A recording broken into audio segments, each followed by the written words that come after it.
Le poison le plus puissant et le plus populaire qui tue rapidement les familles africaines, qui crée beaucoup d'orphelins et de veuves et réduit la fécondité, c'est-à-dire la capacité de faire des enfants des hommes africains, est le cube magie. Il a été créé en 1886 par le Suisse Julius Maggi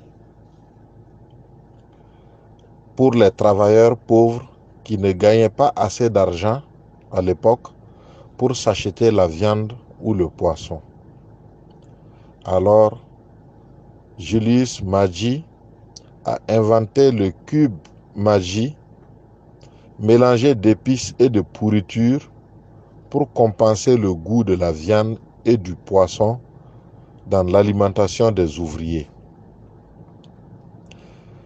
Et ce cube a pris son nom, magie.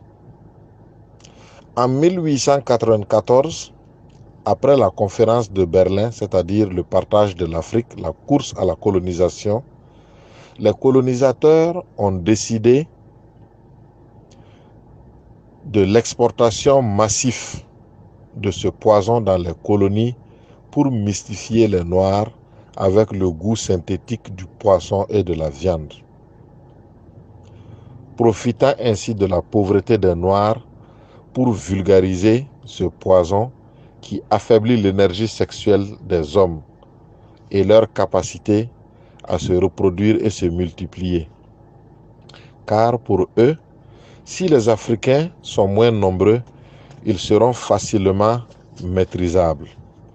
Alors, magie avec ses couleurs frappantes, les couleurs rouges et jaunes, bien frappant et attirant, a été exportée en grande quantité en Afrique pour concurrencer un autre poison très dangereux qui existait déjà en Afrique, le Coca-Cola américain. Le Coca-Cola américain a été fait de couleur noire également, afin que les Noirs l'aiment, car il ressemble à leur peau.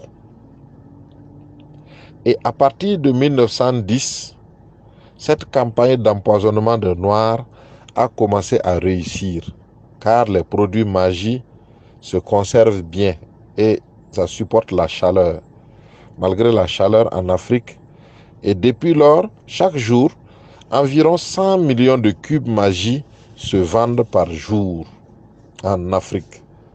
Alors, les Suisses ont créé et installé 11 grandes usines de production de magie à travers l'Afrique, avec plus de 40 variétés d'épices de magie.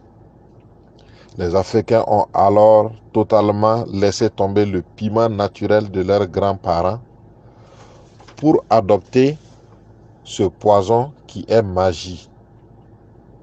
Et ils en mettent, les Africains en mettent dans toutes les nourritures comme assaisonnement, malgré tous les risques de santé publique que sont les maladies cardiovasculaires, les maladies du cœur, les dysfonctionnements de l'érection, l'hypertension, le diabète, les crises cardiaques, le cancer du cerveau, le cancer des seins, le cancer des testicules. Voilà autant de maladies que magie provoque chez les Africains.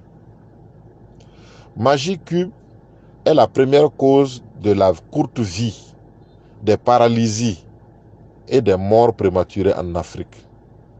Pourtant, nous continuons de le manger comme des cacahuètes.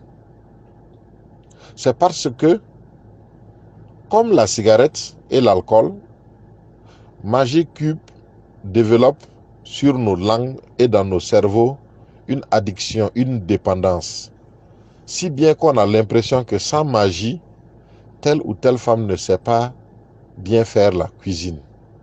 Alors prenez bien note et réduisez la consommation de magie, car ce n'est pas une bonne habitude. Sinon, travaillez à arrêter complètement l'utilisation de magie dans la cuisine familiale.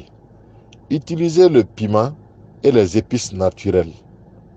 Veuillez partager cette vidéo avec vos familles vos amis et ce que vous voulez voir en vie est bien portant. Merci. Assalamu alaikum wa rahmatullahi wa barakatuh.